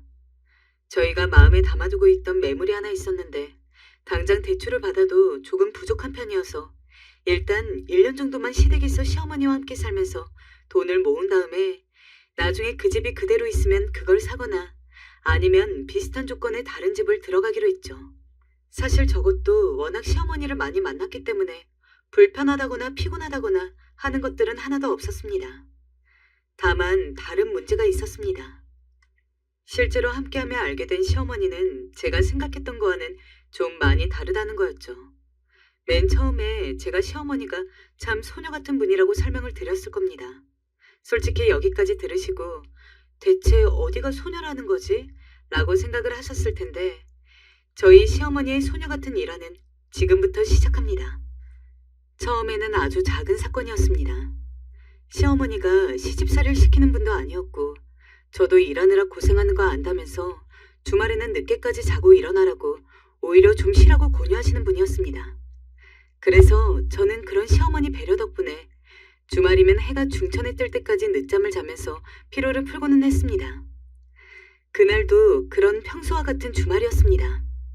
기지개를 피고서 제대로 눈을 뜨니 오후 2시 정도 되었더라고요. 아마 남편과 시어머니는 식사를 하셨을 테고 저만 밥을 먹으면 되겠다 싶어서 설렁설렁 일어나 밖을 나갔습니다. 그런데 거실에 시어머니가 앉아 계셨는데 입고 있는 옷이 너무 충격적이었습니다. 웬 잠옷에 프릴이 그렇게 많이 달려있는지 중세시대 배경의 판타지 영화나 드라마 같은 걸 한 번이라도 보셨다면 바로 아실 겁니다. 진짜 온 천이 다 구불구불 프릴 투성이인데 그걸로 곱창전골 끓여도 될 정도였습니다. 게다가 가슴팍에는 거의 목널미만큼 큰 왕리본이 달려있었죠. 지금껏 시어머니를 자주 봤지만 그런 옷을 입고 계시는 것은 난생 처음이었습니다. 어머니, 안녕히 주무셨어요? 그래, 잘 잤니? 근데 어머니 옷이... 아, 이거 최근에 하나 샀는데 어때? 이쁘지? 사람들이 다 이쁘다고 하더라. 나보고 TV에 나오는 연예인 같대나 뭐래나. 난 그 정도 아닌 것 같은데 말이야. 어때? 네가 생각해도 그러니? 아, 네. 어머니 너무 예쁜데요? 그리고 시어머니는 아무렇지 않은 얼굴로 제 인사를 받고는 다시 TV를 보셨죠. 그리고 그런 시어머니 옆에 남편이 앉아 있었습니다. 놀라운 건 남편도 그런 모습이 전혀 낯설지 않다는 듯 그냥 익숙하게 앉아 시어머니가 같이 TV를 보고 있었다는 점이었어요. 그 상황을 받아들이지 못하는 건 오직 저뿐이었던 것 같습니다. 분명 방금 전까지는 무척 배가 고팠는데 너무 충격적인 장면을 봐서 그런지 냉장고에 있던 메론을 대충 잘라먹고는 방에 들어갔습니다. 그리고 남편이 방에 들어오기를 기다리며 핸드폰을 하다가 남편이 들어오자마자 아니, 어머님 옷 저게 대체 무슨 일이야? 하고는 물었죠. 내가 전에 이야기했잖아. 우리 엄마 본 모습 보려면 멀었다고. 어? 그때 남편이 사귈 적에 이야기하던 어머니의 본 모습은 저런 공주 잠옷을 입는 거였나 싶었습니다. 옷이야 개인의 취향이긴 하지만 진짜 솔직히 시어머니 나이대의 노인분들이 그런 애들이나 입을 법한 공주풍의 잠옷을 입는 건 난생 처음 봤습니다.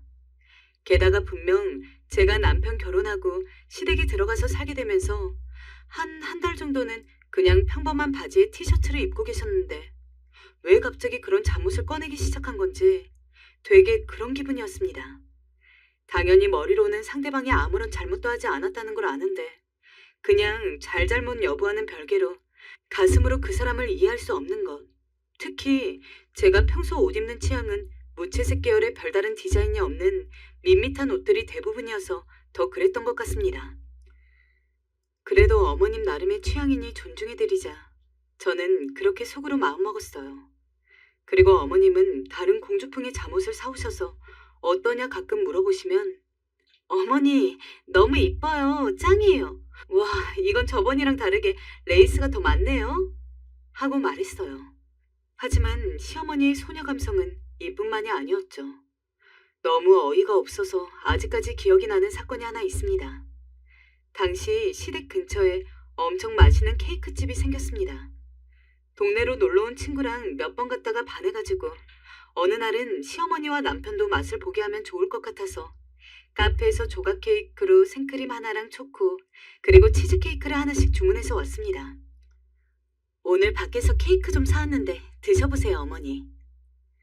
다들 점심을 먹은 직후였던지라 저는 바로 케이크를 꺼내서 남편의 앞에는 생크림 케이크, 어머니의 앞에는 치즈케이크, 제 앞에는 초코 케이크를 놨습니다.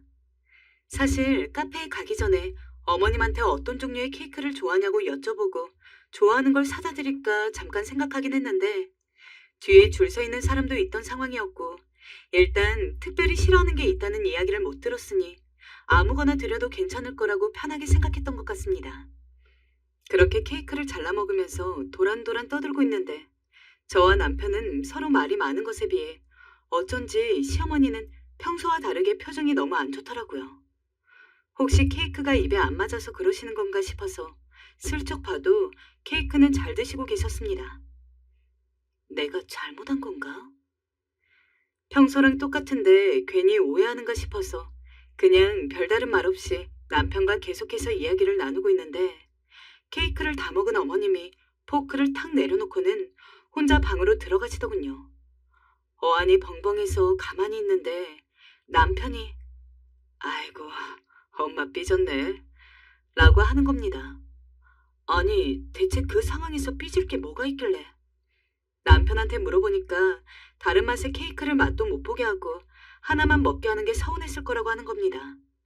어머님이 케이크를 워낙 좋아한다면서. 그러니까 어머님은 당신이 먹고 있는 생크림 케이크도 드셔보고 싶었고 내가 먹고 있는 초코 케이크도 드셔보고 싶었는데 우리가 어머님한테 먼저 케이크 드셔보라고 권유하지 않아서 삐지신 거라고? 그치.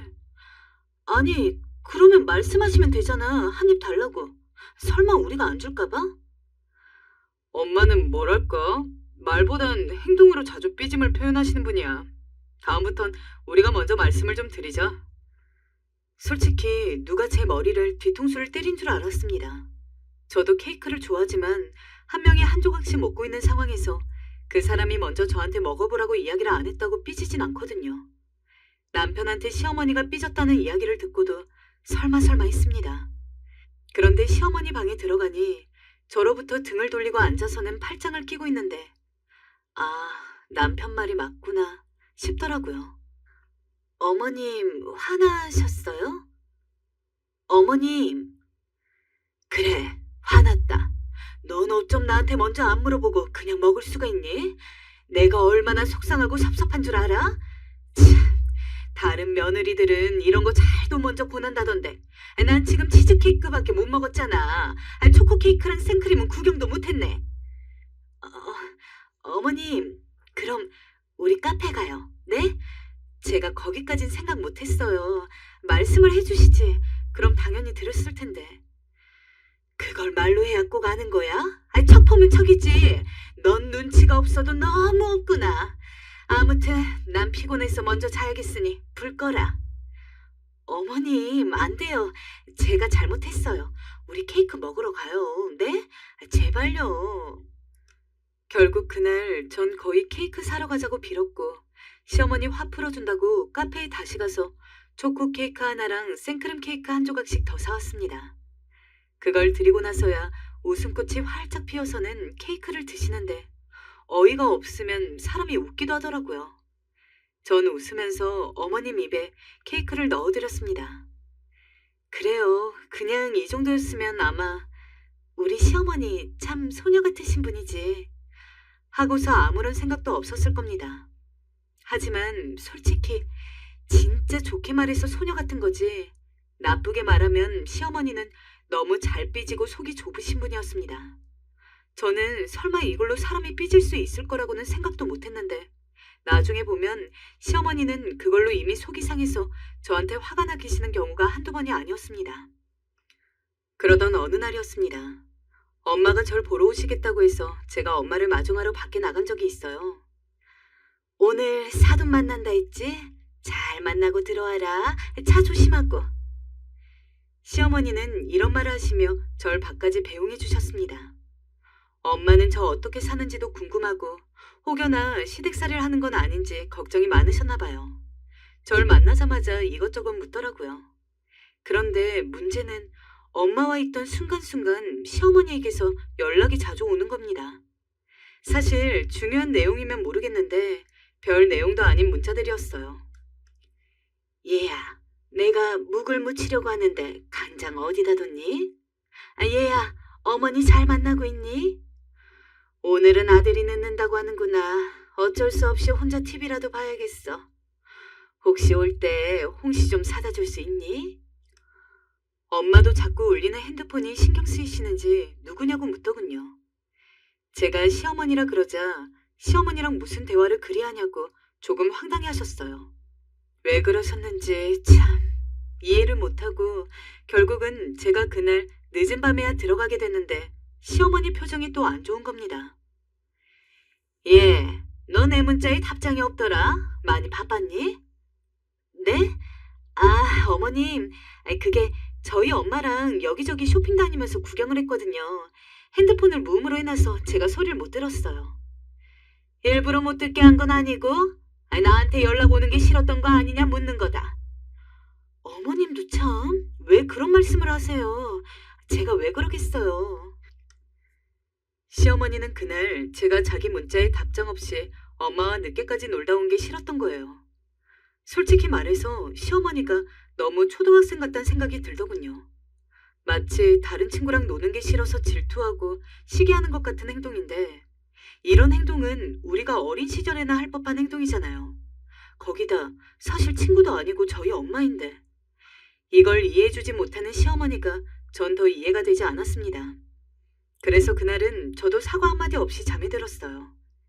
근데 다음날 시어머니가 이게 또 기분이 나쁘셨는지 평소와 달리 제게 말도 걸지 않고 TV만 보시더라고요. 얼음같이 싸늘한 표정으로 말이죠. 어머니 주무셨어요?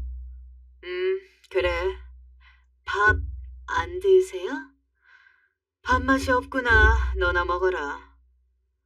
어머니의 답변들은 나 화났다는 걸 무척이나 티내고 계셨고요.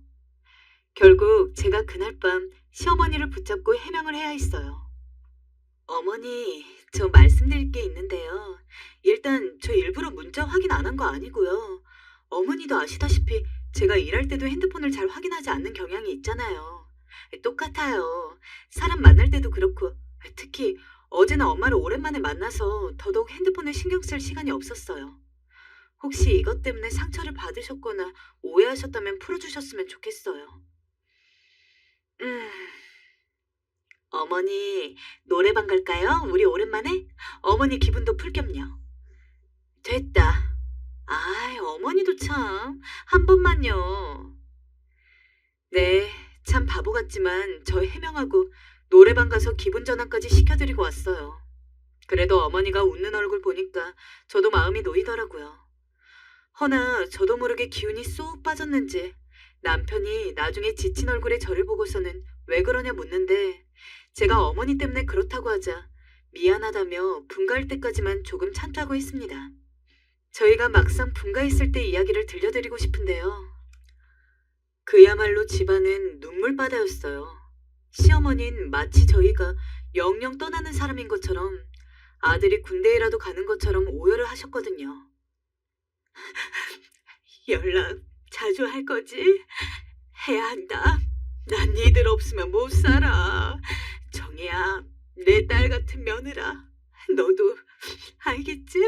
내가 너희를 얼마나 사랑하는지 또 의지하는지 알지? 나 버리면 안 된다.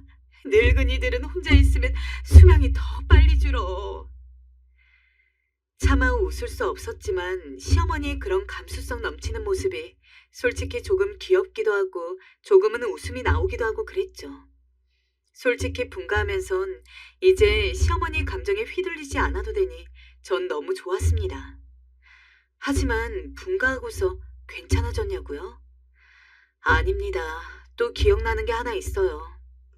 당시 시어머님의 생신이었습니다. 그동안은 생신 때마다 원하는 거 사시라고 용돈을 드렸는데 그 해는 저희가 시댁에서 처음으로 분가해서 저희 둘만 살던 때라서 어쩐지 그런 식으로 선물을 드리는 게 조금 정이 없어 보이기도 하고 이번에는 평소보다는 아주 조금 더 의미 있게 선물을 해드리고 싶어서 일부러 시어머니와 함께 백화점에 갔어요. 원하시는 옷을 고르시면 제가 사드리겠다고요. 시어머니는 아휴, 너네도 돈 버느라 바쁜데 무슨 백화점까지 왔어? 라고 하시면서도 눈으로는 열심히 옷들을 보고 계셨습니다.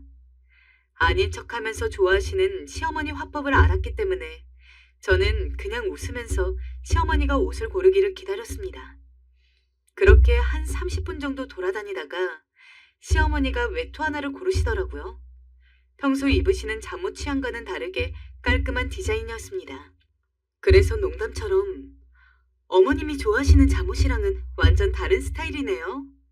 하고 말하고 웃고는 바로 결제를 하고 쇼핑백을 든 뒤 어머님, 혹시 다른 옷은 더 필요하신 거 없으세요? 라고 물었습니다. 그러자 어머니는 다 늙어서 내가 옷이 뭐가 더 필요해. 이 정도면 됐으니 집에 가자꾸나. 라며 저에게 돌아가자고 하더라고요. 여기서 여러분에게 묻고 싶습니다. 여러분은 시부모님이 먼저 괜찮다고 집에 가자고 해도 그게 빈말일 거라고 생각하고 계속해서 백화점을 돌아다니실 건가요? 일단 그때의 저는 시어머니가 설마 빈말로 그런 말씀을 하셨을 거라고는 생각도 못했습니다. 그래서 네, 그러면 돌아가요 어머님. 하고는 말하고는 바로 밖으로 나가서 택시를 잡고 집으로 향했습니다. 근데 딱 택시를 타는 순간부터 시어머니가 꽁해 보이는 얼굴을 하더라고요. 순간 아차 싶은 마음에 진짜 등줄기가 긴장으로 굳어서는 땀이 줄줄 흐르는 느낌이었습니다. 뒤늦게라도 만회해보려고 어머님, 혹시 저희 다른 백화점이라도 갈까요? 라고 했지만 이미 어머니는 삐진 후였죠. 진짜 집까지 가는 그 20분의 시간이 얼마나 살얼음판을 걷는 것 같았는지 아무리 말을 걸어도 시어머니는 대꾸도 안 하고 운전하시는 기사 아저씨가 허허 웃으면서 아이고 시어머니가 대꾸 하나 없어서 며느리가 뻘쭘하겠네 라고 한마디 얹어도 시어머니는 여전히 아무런 말도 하지 않으셨죠. 어머님, 왜 화가 나신 거예요? 제가 잘못한 거면 사과드릴게요. 제발요. 그걸 내 입으로 일일이 입 아프게 말해야 한단 말이야? 너는 내가 그런 예쁜 잠옷 좋아한다는 거 알고 있으면서 먼저 그런 옷 좀 보러 가자고 이야기할 수 있는 거 아니니? 어쩜 꿀먹은 벙어리처럼 말 한마디를 안 하고 있어? 네? 그럼 설마 그것 때문에 화나신 거예요? 네가 가자고 안 해주는데 내가 어떻게 가자 하겠어? 먼저 권하기도 하고 그래야지. 그게 센스 아니니? 어머님, 저는 상상도 못했어요. 그냥 어머니가 가자고 하시길래 그게 마음에 드시는 줄 알았어요. 그러니까 내가 너한테 눈치가 없다고 하는 거다. 됐다. 옷 선물까지 해줬는데 이런 말 하고 있으면 나만 또 나쁜 시엠이 되는 거 아니겠니? 옷 선물은 고맙게 받으마. 근데 다음부터 그냥 돈으로 줘라. 난 돈이 편하니까. 어머닌 그렇게 말하시고 혼자 화난 티를 잔뜩 내시며 가버리셨어요. 솔직히 막말로 제가 무슨 시어머니랑 연애하는 것도 아니고 그냥 그런 잠옷이 가지고 싶으셨으면 그 자리에서 저한테 그런 거 가지고 싶으니 사달라고 하면 되는 거 아닙니까? 왜 저는 자꾸 어머님이 이야기하지도 않는 걸 혼자서 지레짐작해서 알아낸 뒤 비위를 다 맞춰드려 하는 건지. 진짜 그런 일을 몇 년 이상 시시때때로 겪는데 귀여우시다고 웃어 넘기는 것도 한두 번이지 너무 짜증이 나가지고 미쳐버리겠더라고요. 그러던 어느 날 제가 폭발하게 된 날이 있었어요. 죽 끓듯 시시때로 변하는 시어머니 변덕에 질리고만 사건인데요. 어느 날 제게 시어머니가 전화가 오셔선 같이 차를 한잔 하자고 하시더라고요. 네, 어머님, 좋아요. 하고 나갔는데 시어머니는 절 보자마자 처음부터 표정이 좋지 않았어요. 어머님, 혹시 무슨 일 있으세요? 아니다. 아닌 게 아닌 것 같은데 아픈 데가 있으면 말씀하세요, 어머니. 늙은 사람이 뭐 맨날 아픈 줄 아니? 아픈 데 없고 기분도 괜찮다는데 왜 자꾸 귀찮게 구니? 시어머니는 갑자기 제 물음에 버럭 짜증을 내시더니 혼잣말로 알아들을 수 없는 말들을 퉁퉁거리셨어요. 분명 본인이 차 한잔 하자고 해서 저도 어렵게 회사 점심시간 빼어온 건데 솔직히 화가 났죠. 시어머니가 이런 식이라면 절 그냥 감정 쓰레기통, 그러니까 막대하는 거나 다름없는 거잖아요. 지금까지 시어머니한테 딸처럼 살갑게 굴었다고 생각했는데 괜히 섭섭하기도 했어요. 그런데 때마침 갑자기 업무 전화가 걸려온 거예요. 어쩔 수 없이 들어가 봐야 하는 상황이었죠. 어머님, 저 너무 죄송한데 들어가 봐야 해서. 그래, 얼른 가봐라. 설명 필요 없다. 어머님, 혹시 속상하세요? 아니면 저 금방 일 처리하고 올 테니까 조금만 기다려 주실 수 있으세요? 30분 정도면 될 것 같은데요. 뭐? 아이, 나보고 그럼 여기서 혼자 30분을 기다리라는 거야? 이 사람 많은 곳에서 나 혼자? 아니, 그게 아니고 상황이 어쩔 수 없으니까. 넌 참 속도 좋다. 내가 널 왜 불렀겠니? 설마 차 한잔 하자고 불렀겠어? 할 말이 있으니까 부른 거 아니야. 근데 지금 이 상황에서 네 일 보러 가야겠다고? 아이, 그래, 가라. 시애미 말은 개떡으로 알아듣고 그냥 가버리라고. 어머니. 거의 화난 여자친구 달래주는 남자친구 자세로 시어머니를 달래야 했던 것 같아요. 근데 제가 그리 나오니 더 짜증과 화를 내시더라고요. 제가 자기랑 함부로 대했다느니 무시한다느니 소중하게 생각하지 않는다더니 하면서요. 저도 그 말을 듣고 있자니 왜 이렇게까지 해야 되나 싶어 화가 났습니다. 어머니, 저도 이만큼 사과했는데 이제 그만 화 좀 풀어주세요. 왜 제가 어머니를 무시하나요? 이제 그만 좀 하세요. 너 지금 나한테 화내는 거니? 어? 예, 내가 오늘 너 부른 건 네가 너무 연락을 안 해서다. 아무리 바빠도 그렇지 하루에 한두 번은 나한테 연락해주기로 하지 않았니? 너 이번 주 연락한 거 손에 꼽는다 꼽아. 아니, 시애미가 어떻게 살고 있는지 걱정도 되지 않는 거야? 그저 니들끼리만 잘 먹고 행복하게 살면 되니? 어쩜 그럴 수 있니? 나 같으면 걱정이 돼서라도 일주일에 한 번은 아마 집에 왔을 거야. 근데 고작 한 달에 2번 삐죽 얼굴 내미는 건 도대체 무슨 경우인지 모르겠구나. 미안하지만 난 너 같은 며느리 도저히 받아들일 수 없다. 정말 해도 해도 너무하네. 어머님이야말로 너무하신다는 생각 안 드세요? 저 오늘도 점심시간 빼서 어머님 만나고 있고 하루에 한 번은 꼬박꼬박 연락드렸어요. 요즘 저희 회사 바빠서 집 가면 뻗어 눕기도 바쁜데도 어머님 심심하실까봐 걱정하실까봐 늘 연락드렸다고요. 하다못해 야근을 해도 그렇게 했는데 어떻게 그런 말씀을 하실 수 있으세요? 어머닌 제 말에 기가 차다는 듯 웃더니 갑자기 자리에서 벌떡 일어나셔선 그 길로 나가셨습니다. 원래였다면 붙잡았겠지만 저도 그냥 가만히 자리에 앉아 있었죠. 그렇게 시작된 싸움은 결국 한 달 동안 어머니와 제가 서로 말을 하지 않은 냉전으로 이어졌습니다. 남편은 중간에서 어쩔 줄 몰라 했죠. 정이야, 그냥 어머니랑 화해하면 안 돼? 당신이 한 번만 져줘. 여보, 내가 왜 져야 해? 나 이제 어머니한테 솔직히 지쳤어. 어머니 감정 받아주는 거 너무 지친다고 나도. 그리고 왜 내가 항상 그 역할을 해야 해? 당신이 좀 해봐. 아니, 내 말은 그게 아니고 엄마는 변하지 않을 사람이니까 정이 네가 그냥 좀 너그럽게 받아달라는 거지. 솔직히 우리 엄마가 잘 삐지고 혼자 토라지는 것 빼고는 괜찮은 시어머니잖아. 너 옷도 잘 사주고 용돈도 가끔 주고. 여보, 똑똑히 들어.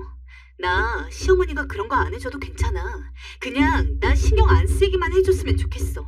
그게 며느리들한텐 가장 좋은 시어머니라고.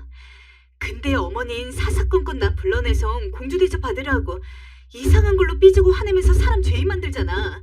그게 얼마나 지치는 건지 당신이 알기나 해? 모르겠습니다. 왜 눈물이 났는지. 그냥 저도 모르게 쌓이게 많았는지 눈물이 툭툭 떨어지더라고요. 그제야 남편은 당황해서 미안하다며 절 달래려 했지만 전 그 손길을 무시하곤 그냥 제 방으로 들어가 버렸어요. 그 이후 남편과도 처음으로 냉전기를 겪게 되었어요. 서로 필요한 말 외엔 하지 않았고 일하고 오면 각자 밥 먹고 설거지하고 다른 방에서 잠을 잤습니다. 시어머니 때문에 왜 애꿎은 부부 사이마저 이렇게 된 건지 제 편을 완전히 들어주지 않은 남편에게도 화가 나고 여러모로 참 속상했어요. 처음엔 시댁살이 없는 집에 들어왔다고 생각했는데 이건 역시 시댁살이가 분명했습니다. 결국 시어머니 성격과 비위에 맞추는 일이었으니까요. 결국 기댈 건 친구밖에 없었습니다. 친구한테 하소연을 했습니다. 시어머니가 완전히 공주인데 내가 그 아래에서 무슨 그냥 시종도 아니고 독심술을 하는 시종이 되어야 해서 너무 힘들다고요. 너네 시어머니 남편을 일찍 잃었다고 했지? 야, 그거 외로워서 그런 거야. 우리 외할머니가 엄마한테 그렇게 굴었는데 외할머니가 친구가 생기더니 그런 행동하는 거 싹 사라졌고 하더라고. 정말? 그럼 나도 그 방법 해볼까? 어디서 친구를 만들어드려야지? 순간 눈이 번뜩 뜨이더라고요. 믿져야 본전이지만 친구 이야기를 들으니까 정말 시어머니에게 새로운 분이라도 소개를 시켜드려야겠더라고요. 근데 주변에 시어머니 나이대에 아는 분들이 없어 도대체 어떤 분을 소개시켜드려야 할지 고민이 됐습니다. 한참을 그걸로 생각을 하는데 문득 한 분이 뇌리에 스치더라고요. 제가 훨씬 더 젊을 적부터 물리치료사로 일을 했었는데 저한테 자주 오시는 노신사 환자분이었습니다. 환자와 치료사 사이라고는 해도 얼굴을 자주 보다 보면 서로 어떻게 사는지 그런 이야기들을 하게 되는데 마침 예전에 그분이랑 대화를 할 때 아내가 없다고 말씀하셨던 기억이 났죠. 혹시 그 사이에 뭔가 차이가 생겼을까 싶어서 그 이후 노신사 환자분이 예약을 잡았을 때 요새 황혼 연애도 엄청 유행인데 환자분은 연애할 생각 없냐, 혹시 만나는 사람이 있으시냐 등등의 질문을 하면서 시어머니를 소개시켜드리기 위해서 간을 봤습니다. 마침 그분도 만나는 분이 없다고 하길래 그분한테 여쭤봤어요. 혹시 누구 만날 생각 있으면 저희 시어머니 소개받아 보실 생각 없으세요? 저희 시어머니가 오래전에 남편분이랑 사별을 하셨는데 요새 너무 외로워하시는 게 보여가지고요. 마침 환자분이 너무 멋있고 스타일도 좋으셔서 생각이 났어요. 어떠세요? 한번 만나보실 생각 있으세요? 이거 뜻밖이네. 다 늙어서 연애는 그렇고 그냥 친구처럼 말동무나 하면 좋긴 하겠네. 허락이 떨어지자 너무 기뻐서 저는 바로 시어머니에게 말씀드렸습니다. 어머님, 혹시 제가 친구 소개시켜드릴까요? 그러니까 친구 소개보다는 소개팅이요. 다른 게 아니고 저희 병원 오는 환자분 중에 괜찮은 분이 계시거든요. 어머니 외로우시잖아요. 말동무 있으면 재밌지 않겠어요? 소개팅? 아이고, 늙어서 그런 거 못하려 해. 됐다. 나 친구 많아. 시어머니는 처음에는 별로 달갑지 않은 느낌이었습니다. 이 나이 먹고 무슨 남자를 만나냐면서 주책이라는 듯이 이야기를 하셨죠. 그래서 제가 정말 열변을 토했습니다. 요즘은 나이 들었어도 혼자 있으면서 연애 안 하는 게 더 촌스러워 보인다고.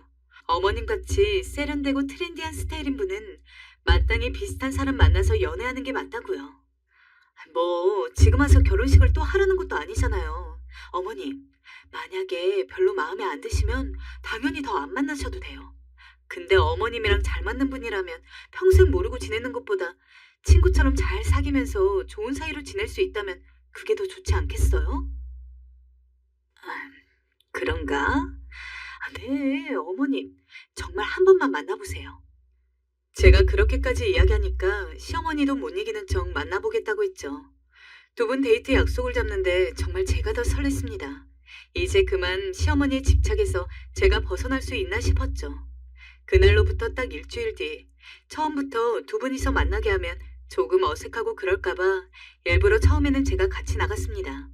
서로 인사 한마디씩 나눈 뒤에 우물쭈물하다가 괜히 애꿎은 저 붙잡고 이야기하는 모습이 참, 그분이나 저희 시어머니나 너무 귀여우시더라고요. 제가 일부러 웃으면서 왜 저랑 이야기하냐고, 저는 그냥 없는 사람인 걸로 생각하고 두 분이 대화하시라고 애써 밀어드리고 나서야 간신히 평소에 뭐하고 지냈는지, 젊었을 때 뭐하고 살았는지 등등 두 분이서 이야기를 나누기 시작했습니다. 그렇게 한 달 사이에 한 대여섯 번 만났습니다. 그리고 그때까지도 저는 늘 두 분의 데이트에 함께해야 했죠. 사실 처음 한두 번이야 저랑도 이야기를 좀 하고 셋이서 함께 어울리는 느낌이었지, 한 세 번째 만남부터 사실상 저는 그냥 꽂아 놓은 보리자루 같았습니다. 저는 제가 그 자리에서 투명인간인 줄 알았어요. 어쩌면 그렇게 저한테는 말 한마디 안 거시는지. 물론 두 분이서만 어울리기를 바랬지만 막상 진짜 그러시니까 괜히 서운하다 그래야 하나? 참고로 시어머니랑 그분이랑 저랑 남편 넷이서 식사도 한 적이 있었습니다. 시어머니가 꼭 한번 모시고 오고 싶다길래 진짜 그 전날부터 장 잔뜩 봐서는 그분이 좋아하실 만한 음식으로만 한 상 가득 차려놓았어요. 저는 남편과 처음 결혼할 때부터 시아버지가 없었는데 약간 그렇게 한 가족처럼 식사를 하고 있으니 사실 그냥 어머니랑 그분이 결혼만 안 했다 뿐이지 제 입장에서는 시부모님 부부를 같이 모시는 기분이었다고 할까요? 지금은 두 분이 만남을 가지신 지 한 세 달 정도 되었습니다. 이제 두 분은 완벽히 연애를 하는 사이가 되셔서 저랑 남편이 선물이랍시고 커플티도 드리고 그러고 있어요.